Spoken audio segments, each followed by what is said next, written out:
Por dentro das transformações. O governo de Mato Grosso investe na segurança. 107 novas viaturas foram adquiridas, sendo 87 para o interior do estado. Nenhuma cidade do interior será esquecida. Vai dar guarida para os policiais, dar assistência ao município. Dinheiro apreendido no tráfico é investido na segurança pública. Mais de 6 milhões de reais resgatados de organizações criminosas estão sendo aplicados na compra de armamentos para as polícias. Vem muita transformação por aí. Acompanhe. Governo de Mato Grosso. Estado de transformação.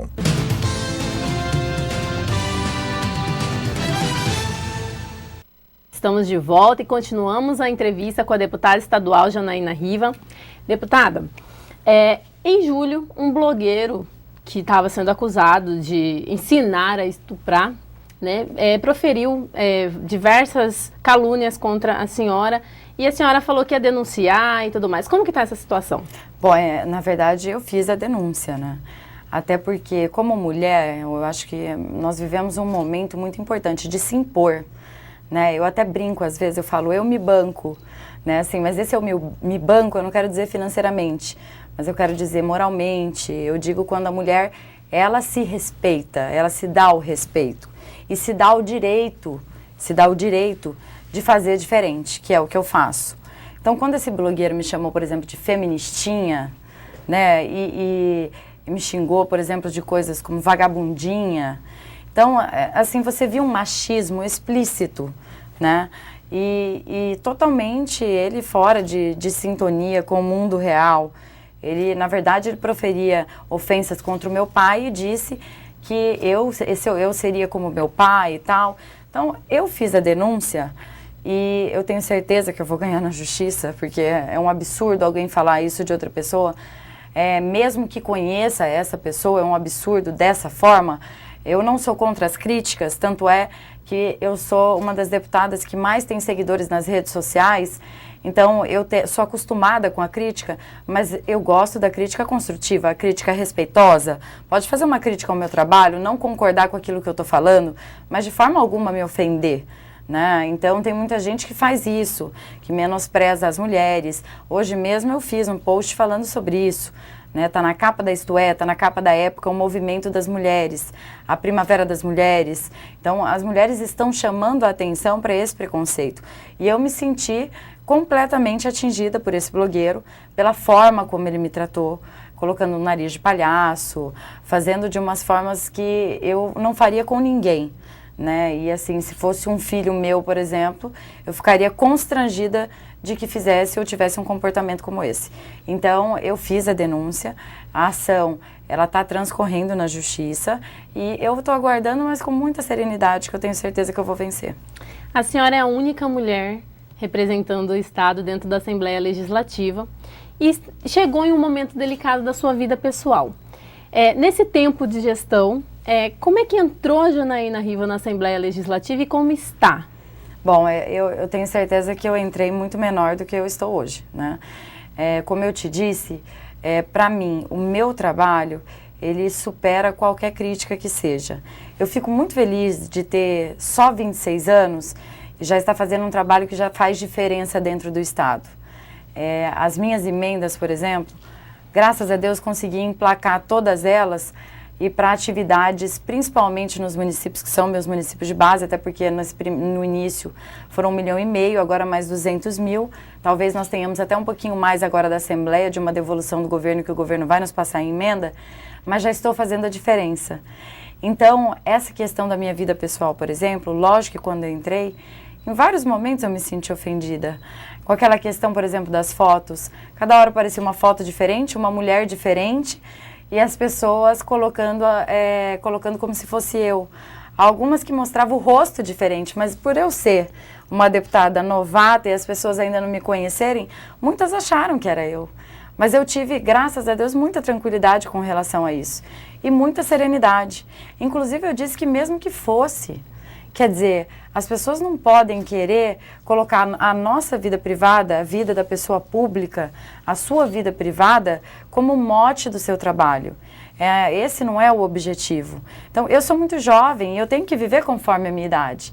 Às vezes eu saio, eu vou em algum lugar, eu vou em um show, alguma coisa, eu acho engraçado, as pessoas pedem selfie, querem um selfie junto, querem tirar uma foto, porque eu sou gente como a gente, eu sou uma pessoa normal, eu gosto de sair, eu namoro, eu tenho meus problemas na vida pessoal, eu tenho 2 filhos, um filho de cada pai, então quer dizer, eu me considero hoje a verdadeira mulher do novo século, né? Quer dizer, que vive esses problemas e convive com eles de uma forma muito tranquila, porque essa, na verdade, é uma realidade agora na nossa atualidade. Eu vejo na sala da minha filha, por exemplo, quantos pais são separados. O que nós precisamos ter é equilíbrio para poder conduzir a situação. Então, por exemplo, minha filha Sofia é extremamente bem resolvida, né? E tem muito orgulho da mãe que tem. Ver a mãe no jornal, ver a mãe na TV, ver a mãe trabalhando. Então, eu gosto do que eu faço, né? E assumir esses riscos e essas consequências. Não foi fácil como filha de político, por exemplo, ouvir tudo que eu já ouvi do meu pai. Desde a escola, ouvi o coleguinha falando, tirando sarro, fazendo algum comentário desse tipo. Mas a admiração que eu tinha por ele e o respeito pelo trabalho dele era muito maior do que isso. E me dava muito orgulho de ser filha do Riva. Às vezes na sala de aula, na hora que falava Janaína Riva, a sala inteira levantava para ver quem era, né? E eu acredito que a Sofia vai passar pela mesma coisa. E então eu quero trabalhar e dar meu máximo para que mesmo com tudo isso, ela continue tendo orgulho da mãe que tem. E como a Janaína Riva, filha, e Janaína Riva, deputada, vê a prisão de José Geraldo Riva? Bom, para mim não é fácil. Se eu falar para você que é fácil, não é. Principalmente porque eu trabalho num ambiente onde meu pai passou 20 anos e que eu cheguei lá na Assembleia com 6 anos de idade. Então, muitas vezes, quando eu estou lá dentro, me bate, é lógico, como filha, uma tristeza enorme, uma saudade, tudo lá dentro me lembra meu pai, né? Quando construí a Assembleia, eu me lembro a sede, nós visitávamos todo final de semana, eu ia junto com meu pai lá para ver a sede, era um motivo de orgulho para ele. Meu pai foi um deputado que representou a Assembleia na sua complexidade, que viveu a sua vida política dentro da Assembleia com muita intensidade. Então hoje, por exemplo, quando eu vou a Brasília, não tem um deputado federal que não conheça, ou um senador que não conheça José Geraldo Riva. E quando eu me apresento, esse é filho do Riva. Quer dizer, o único 6 vezes presidente da Assembleia no Brasil, no país, na história do nosso país. 4 vezes primeiro secretário. Então, como filha, eu tenho muito orgulho do meu pai. É lógico que fico muito chateada com a prisão. É inevitável. Tem dia que você chora, tem dia que você está sorrindo por fora e chorando por dentro. Principalmente estando lá, que é o ambiente dele lá dentro, na Assembleia Legislativa. Mas como deputada, eu fiquei muito mais forte. Muito mais forte. Tanto é que eu tive embates lá dentro, como foi, por exemplo, com o Taborelli, que hoje é um amigo que eu tenho, e que na época nós tivemos um enfrentamento muito grande. Eu tive embates com o Wilson Santos, com vários políticos de experiência, até com o próprio Guilherme Maluf, que é presidente, né? Então, eu tive alguns embates que me fizeram crescer muito e ser muito respeitada lá dentro hoje.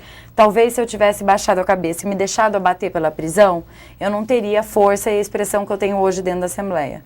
Então, hoje, quando eu falo, eu sinto que os meus colegas param para ouvir.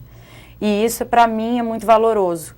E eu conquistei isso fazendo o meu trabalho lá dentro e minha atuação parlamentar. E é lógico que usando um pouquinho também da minha força e da minha expressão de votos, que eu acho que deve ser levada em consideração por todos os colegas. Existem culpados pela prisão do ex-deputado José Riva ou ele está preso por culpa própria, né? Pelas ações dele? Como eu disse, era um deputado extremamente intenso. Então, meu pai nunca teve medo de nada. Nunca se preocupou nem se precaveu com nada. E paga caro por isso, né? Ajudou muita gente. E hoje ele paga muito caro por isso. E isso eu tenho consciência. Agora, as pessoas também têm consciência no Estado. Então, não é à toa que eu vejo que muita gente ainda vê ele como um risco.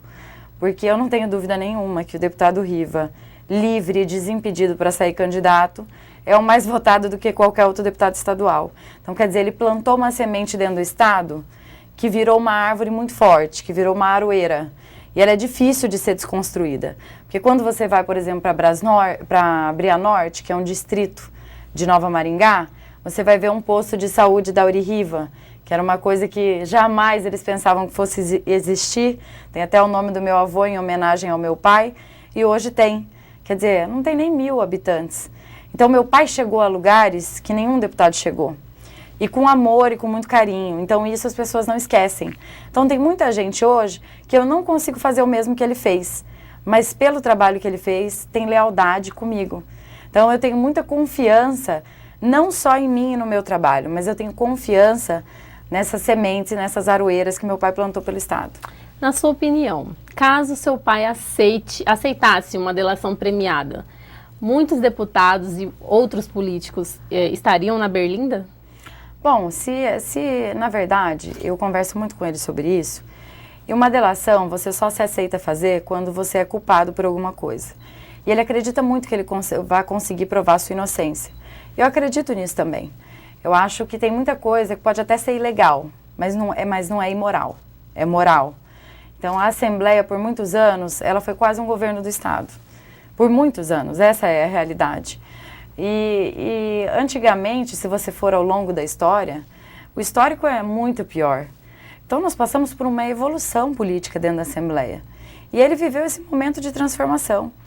Então, eu não acredito que meu pai vá fazer uma delação, porque eu acredito na inocência dele. E não acredito também que exista esses contos e essas histórias todas, até porque eu sou vítima de muitas.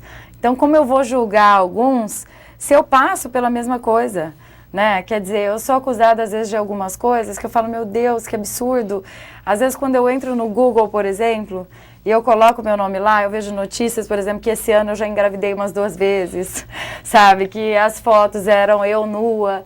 Então, eu vejo tanta coisa que não é verdade, que eu não acredito em mitos, eu acredito em fatos, né? Eu acredito que meu pai vai conseguir sim provar a inocência dele. E vai mostrar para Mato Grosso, eu gostaria muito, eu brinco com ele, mas eu queria muito que ele pudesse voltar à vida pública, apesar dele já ter até se desfiliado e ele não ter a vontade mais, e eu entendo, até por tudo que está passando, mas eu gostaria muito que ele mostrasse a força que ele tem. E ele mostrou na candidatura a governo dele. Em pouco tempo chegou a 18%. Então, não é para qualquer um homem que já tinha sido preso, que respondia a mais de 100 processos.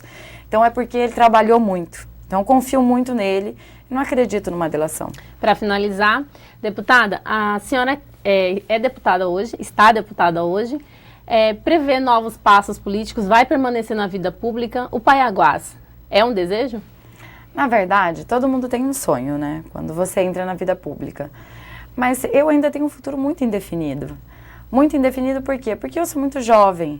Então, eu quero ver como vão ser esses 4 anos. Se eu vou corresponder não só à expectativa das pessoas que votaram em mim, mas às minhas expectativas. Eu quero corresponder às minhas expectativas, eu quero fazer um bom trabalho. E aí eu vou avaliar depois qual seria o próximo passo. Se eu for para ser mais uma ali dentro da Assembleia, eu não quero continuar. Porque eu quero dar oportunidade para pessoas novas, que quem sabe possam fazer mais do que eu.